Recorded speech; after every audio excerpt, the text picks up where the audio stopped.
Norna Antwa Ganapata Kumavamahe Kavin Kavinam Upamashravastanam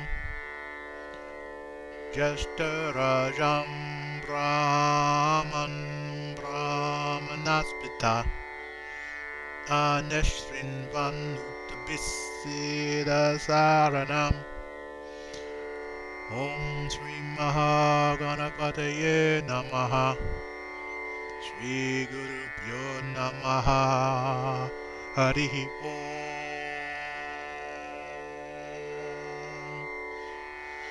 Ganorna Antva Ganapatakum Avamahe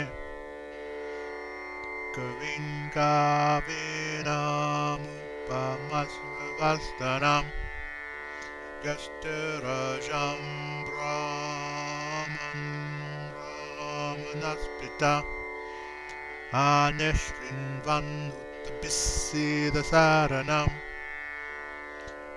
Om Shri Mahaganapataye Namaha Shri Guru Pyo Namaha Harihi Om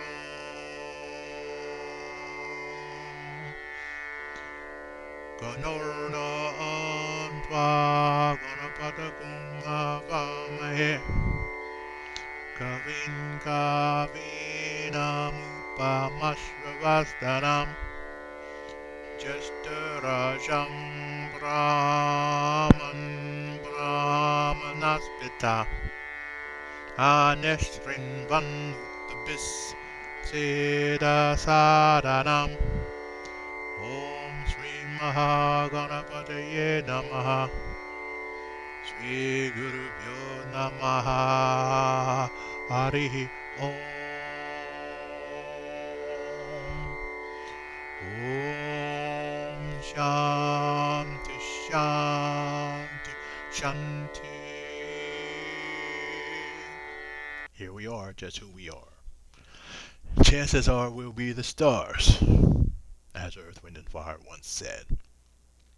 I hope you liked the chant. We opened up with that chant was a chant recognizing the guru or the great teacher that brings us life and love, health, and well-being. And it's not only talking about a human being as the great teacher, but the divine by whatever name you would call it. The same divine I will be talking about in the following reading I'm going to do from a book that I have just finished. This is the introduction.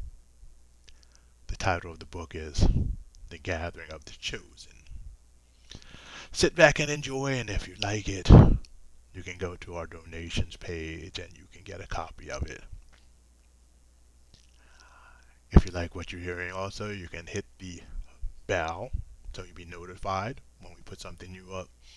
Subscribe, hit the like sign, and make a comment if you would like about what you would like to hear or your thoughts. Here we go. The Gathering of the Chosen. It's hard to know whether the gathering really takes place here or on the return. Sometimes it's even hard to tell which is the real place and which is the artificial one. Each one seems rather real when one is locked into the vibration of that place. But there's always a whisper or a shadow of recognition of the place of the return existing somewhere in the corner of one's mind. One can be overwhelmed by the artificial vibrations of those who control the stringed instruments of the world. They can manipulate that vibration like a symphony orchestra. They can play a tune that lifts one up and brings the best out of the experience. They can also play something horrible or painful that drives pain and suffering into everyone in the audience that will last for ages in the minds of those who are unfortunate enough to learn to hum along with the dirges, pain-giving lyrics, and the twisted voices to shut down the cognitive and transcendental abilities of the audience and encourage the dull stupefied mind of the masses. These tunes and the manipulation of the vibrations actually become an invisible wall, a prison that keeps one separate from one's true self, the one in the other place, the real place. Is the other world real, or is this, the world of dualism, real? Is the world of pain and suffering real, or the world of bliss? I would say that depends on what we, as divine beings, choose to make real. We are creative beings. We're able to manifest our thoughts and desires to live on many planes of existence or one. And we are the ones who choose to make those places real or not. Borrowing the words of Captain Picard on Star Trek, we can understand that there is a certain make it so command that we carry at the core of our beings wherever we go. This is especially the case when we enter into a new world, which is commonly known as being incarnated into a body. If we are tricked into living in a harsh place as soon as the make it so button is pushed, we can be trapped there forever, trapped in a loop that takes us down farther and farther, life after life. There is, however, always an exception to the rule. We can always change our minds if we are aware enough. We can sing a different song and play a different tune. We can create a new mindset, a new ego. We can open up the door to the reality beyond our own perceptions and our projections in any world where we find ourselves, and live as the creative energy of the universe, moving through time and space and exploring each world the same way that we sit and explore our minds as we meditate.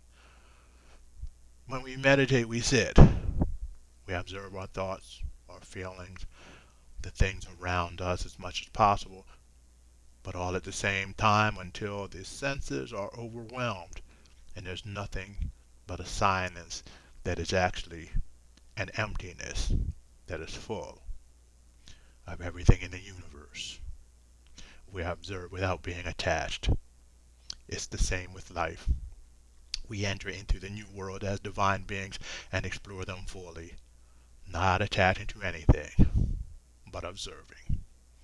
In the beginning, that is our intention in any event. Some worlds are more dangerous than others when it comes to getting entangled in them and their minutiae, but they are still simply extensions of our minds. We can be trapped in these worlds as a person can be trapped in negative, self-destructive modes of thinking in their heads, and then we are lost to karma. We develop behavioral patterns that become habits, sanskara, or deep spiritual habits that go beyond the physical body and mind to the level of the soul, can be woven into our matrix or our vibration, and life after life, we carry these patterns with us. As we enter a new world, then, we use these faulty vibrations to create a new ego and mind that is not the same one we left, but a total replica of it, meaning it is it and it is not it. It is a resurrected version of the old self, tainted and carrying the same flaws and the same poison life after life until we gather together with those we need to help us awake. This is the gathering. I would say down below, but there is no above. There is no below. There's just one spot, one place, one time. In the world we find ourselves in, ruled by dualistic thinking, we have to use words that suggest opposites. Sometimes this causes damage because people think that these words, which are actually metaphors for reality, are the reality. They are simply labels and not the thing. Many people have fallen thinking that the word or the label is the thing when it isn't. For comfort's sake, some people would learn to rely on these words and use them to soothe the vibrations they receive on this plane, because even words, voices, and sounds create vibrations that affect the body. They are, however, just symbols or labels for something too vast for the human form mind to understand. We will not be free of our chains, our karma, or sanskara until we escape the bonds of words and go beyond them. Beyond them is the place where words, emotions, feelings, and memories meet. This place is called knowledge and can also be called truth. Seeking the truth returns us to our original mission. Finding it returns us to our original identity or original mind. Our original identity is the source that we call by many names. Regardless of the name, which is also simply a word or label, there is one source. That is who we are. It is time to return. This can be done by entering into the silence that is emptiness, but an emptiness that is full. In this way, we experience the world, the universe as it really is. The universe, the galaxy, all reality is beyond dualism and discrimination, simply consisting of being, not hearing or talking. Being. Truth is experiential. It is only when we can experience the vastness of the universe that we can understand, but we must get beyond words to do this. We can use words to get beyond words as long as we know that is what we are doing, and it is purposeful. In fact, doing everything purposefully frees us from societal forces and breaks the power of groupthink and systemic coercion. When we are making the choices, we are free. When we are just following along, performing habits, including repeating the same thought patterns day after day and year after year, we are enslaved in whatever culture we happen to have been born into. How then can we break free? The first step is taking personal responsibility. And that, my friends, is the introduction. If you like that, join us, make a small donation, and we will send you the rest of this interesting book, partly thought out, partly channeled, partly researched, and partly from a lived experience. Thanks for being with us again.